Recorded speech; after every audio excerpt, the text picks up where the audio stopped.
Guess who still has their Christmas tree up, and it's February 1st.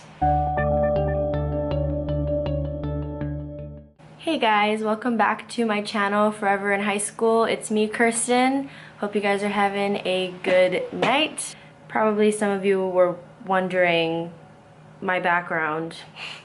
So I don't live at my parents' anymore. My fiance and I bought a house, and it was a pretty quick process. So we've been living here for almost 2 months now, so it's been going really well. It's nice to live close by to work. It only takes me 10 minutes now, which is awesome. What did I not talk about in the last video? Referrals, the R word.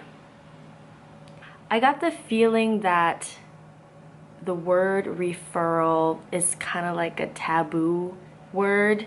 I've got the impression that the administration, they don't really want teachers to write referrals unless it's completely necessary.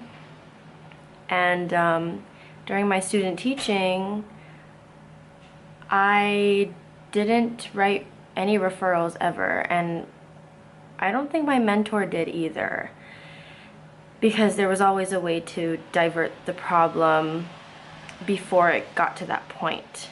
However, being my first year, and I talked about my fall semester, I don't even know the actual number of referrals that I've written, but if I were to go into my notes, you could see how many I've written. And that was also another thing that discouraged me when I got into the habit of writing them.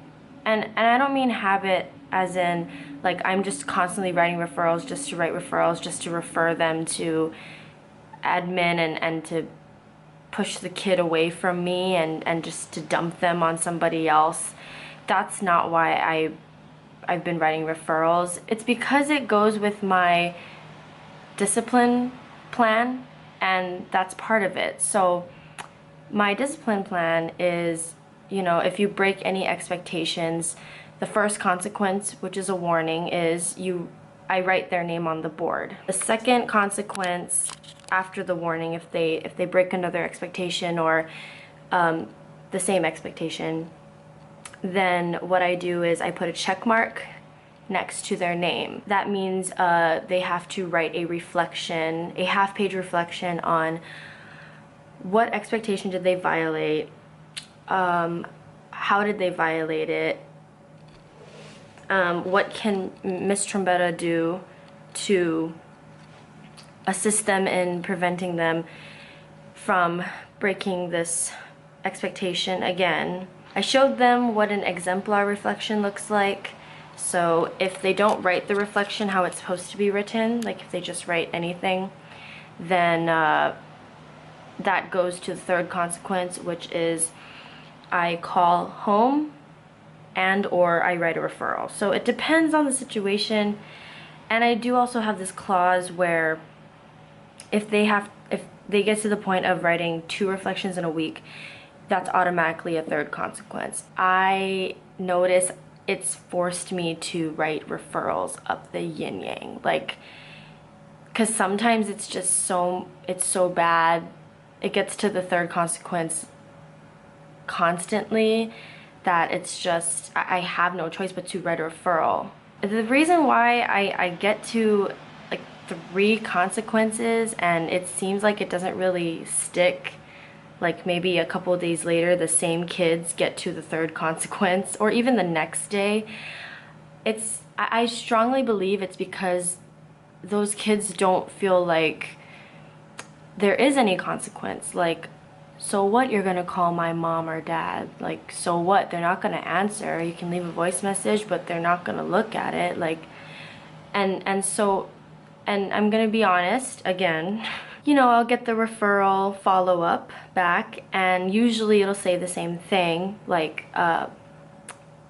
they called the parent or they counseled the student, they warned them, or they gave them like maybe 1 day detention, and then they come back to my class after missing a day of class if they had the detention consequence, and they're pretty much the same. Like, nothing really changes. It's like I'm back to writing their name on the board, then a couple minutes later putting that check mark up there, then a couple minutes later after that putting another one and having to make a phone call. I've been consistent, you know, and I even keep a tracker. Like, I keep a behavior tracker, guys, for high schoolers. I color code it, and you can visually see the same kids usually.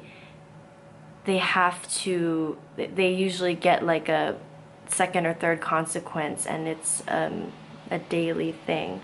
So at least I'm keeping record for myself, so that in case something happens, like, I'm covering my butt. It's also a way of showing that I'm being consistent and I know I'm following through with my high expectations. It's a little bit more extra work for myself, but I have no choice but to do this for this one particular class. Yeah, again, like I said in my last video, I feel like there is progress. It's not perfect. They're still my roughest class, but I'm definitely in a better place than I was even just 2 months ago.